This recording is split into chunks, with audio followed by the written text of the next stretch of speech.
आपला फोन म्हणजे खरं तर आपलं अख्खं आयुष्यच त्यात बंद असतं नाही का? आपले फोटोज, आपले बँकेचे ॲप्स, पासवर्ड्स इतकंच नाही तर आपले खाजगी चॅट्स सगळं काही. पण कधी विचार केलाय की याच डिजिटल तिजोरीतून आपला डेटा हळूच बाहेर जात असेल तर? आणि हो, हे खरंय. एक अगदी छोटीशी सेटिंग ज्याकडे आपलं लक्षही जात नाही, तीच आपल्या नकळत आपली सगळी माहिती शेअर करत असू शकते.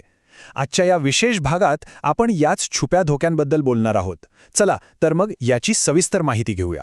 तर पहिला आणि सगळ्यात मोठा प्रश्न, आपला डेटा खरंच धोक्यात आहे का? याचं उत्तर आहे हो, नक्कीच आहे. आणि हा धोका म्हणजे काही मोठा हॅकिंग वगैरे नाहीये, तर आपल्याच फोनमधल्या एका छोट्या सेटिंगमुळे आहे, ज्याकडे आपण हमखास दुर्लक्ष करतो.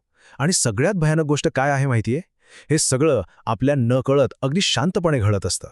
हेच तर या धोक्याचं खरं स्वरूप आहे.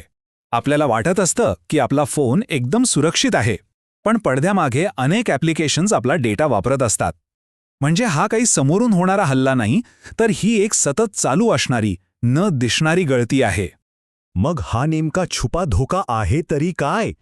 तर तो आहे ॲप परमिशन्स. आठवतंय, जेव्हा आपण एखादं नवीन ॲप इन्स्टॉल करतो तेव्हा ते आपल्याला काहीतरी परवानग्या मागतं आणि आपण फारसा विचार न करता अलाव किंवा अनुमती द्यावर क्लिक करून पुढे जातो. बस सगळा घोळ इथूनच सुरू होतो. आता हे बघा, ही आकडेवारी खरंच धक्कादायक आहे. तब्बल 90% लोक या महत्त्वाच्या ॲप परमिशन सेटिंगकडे साफ दुर्लक्ष करतात. म्हणजे विचार करा, 10 पैकी 9 जण नकळतपणे आपला डेटा स्वतःच्या हाताने धोक्यात घालत आहेत. किती मोठी संख्या आहे ही. बरं, मग या ॲप परमिशन्स म्हणजे नक्की काय? सोप्या भाषेत सांगायचं तर या अशा परवानग्या आहेत ज्या आपण त्या ॲप्सना देतो. यामुळे होतं काय की ते ॲप्स आपला कॅमेरा वापरू शकतात, मायक्रोफोन ऐकू शकतात, आपली कॉन्टॅक्ट लिस्ट बघू शकतात, आपले फोटोज पाहू शकतात आणि आपण सध्या कुठे आहोत हे सुद्धा ट्रॅक करू शकतात. म्हणजे अलाववर क्लिक करणं म्हणजे या सगळ्या गोष्टींसाठी एक प्रकारे दार उघडून देण्यासारखंच आहे. ठीक आहे, आपण परवानग्या तर देतो, पण त्याचा गैरवापर कसा होतो? चला आता आपण काही कॉन्क्रीट धोके पाहूया. म्हणजे डेटा लीक ही गोष्ट नक्की काय आहे आणि ती आपल्या रोजच्या आयुष्यावर कसा परिणाम करते हे अगदी स्पष्ट होईल. सुरुवात करूया मायक्रोफोनच्या परवानगीने. अनेक ॲप्स आपल्याकडून मायक्रोफोन वापरण्याची परवानगी मागतात. याचा सरळ अर्थ असा आहे की ते ॲप आपल्या फोनचा मायक्रोफोन कधीही चालू करून आपलं बोलणं ऐकू शकतं. आणि याचे धोके खूपच गंभीर आहेत. आपली खाजगी संभाषणं ऐकली जाऊ शकतात, आपला आवाज रेकॉर्ड होऊ शकतो आणि त्याचा गैरवापरही होऊ शकतो.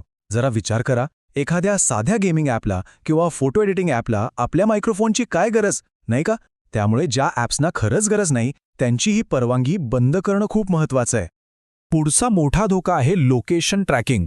जेव्हा आपण एखाद्या ॲपला आपल्या लोकेशनची परवानगी देतो, तेव्हा ते ॲप आपण दिवसभरात कुठेही गेलो तरी आपल्यावर सतत नजर ठेवतं. या डेटामुळे आपण कुठे राहतो, आपलं ऑफिस कुठे आहे, आपण कोणाकोणाला भेटतो या सगळ्याची नोंद ठेवली जाते. जरी हा डेटा मुख्यत्वे जाहिराती दाखवण्यासाठी वापरला जातो असं सांगितलं जात असलं तरी तो जर चुकीच्या लोकांच्या हातात पडला तर त्याचा गंभीर गैरवापर होऊ शकतो. आणि तिसरा, तितकाच महत्त्वाचा धोका आहे स्टोरेज ॲक्सेस. ही परवानगी ॲप्सना थेट आपल्या फोनच्या मेमरीमध्ये म्हणजे आपले फोटोज, व्हिडिओज आणि डॉक्युमेंट्समध्ये डोकावण्याची संधी देते.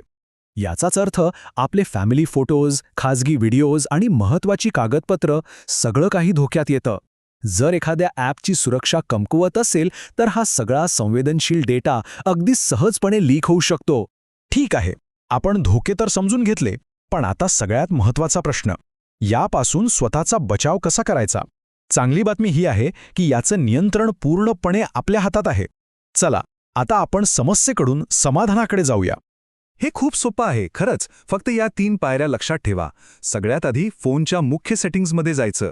तिथे ॲप्स किंवा ॲप्लिकेशन्स नावाचा पर्याय दिसेल. त्यावर क्लिक केलं की आतमध्ये परमिशन्स किंवा परवानग्या असा पर्याय हमखास मिळेल. इथेच खरी गंमत आहे. तुम्हाला मायक्रोफोन, लोकेशन, स्टोरेज अशा सगळ्या परवानगींची एक लिस्ट दिसेल.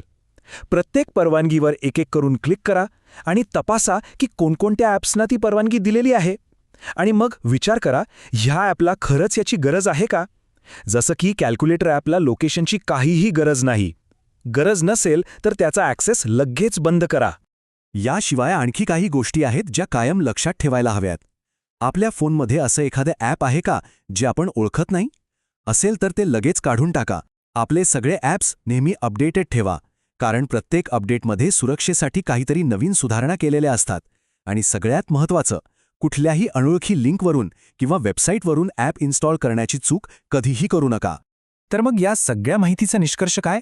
तो हाच आहे की खरी डिजिटल सुरक्षा म्हणजे मोठमोठ्या हॅकर्सना घाबरण्यापेक्षा आपल्याच हातात असलेल्या या छोट्या पण महत्त्वाच्या गोष्टींकडे लक्ष देणं. ही एक गोष्ट कायम लक्षात ठेवा. डेटा लीक ही काही फक्त ऐकण्याची किंवा वाचण्याची गोष्ट नाही, ती एक कटू वास्तविकता आहे. आणि याला कारण म्हणजे आपल्याच फोनमधल्या चुकीच्या सेटिंग्ज. याला कळत नकळतपणे आपणच जबाबदार असतो. आणि हे वाक्य या संपूर्ण चर्चेचं सार आहे. गोपनीयतेचं संरक्षण ही एक सवय आहे, पर्याय नाही. ज्याप्रमाणे आपण आरोग्याच्या चांगल्या सवयी लावतो, तशीच आपल्या डिजिटल आयुष्याला सुरक्षित ठेवण्याची सवय लावणं आता गरजेचं झालं आहे. तर मग आता वेळ आहे कृती करण्याची. हे ऐकल्यानंतर आपण आपल्या फोनमधल्या कोणत्या ॲपची परवानगी सगळ्यात आधी तपासणार आहोत? जरा विचार करा आणि आजच आपल्या डिजिटल सुरक्षेच्या दिशेने एक महत्त्वाचं पाऊल उचला.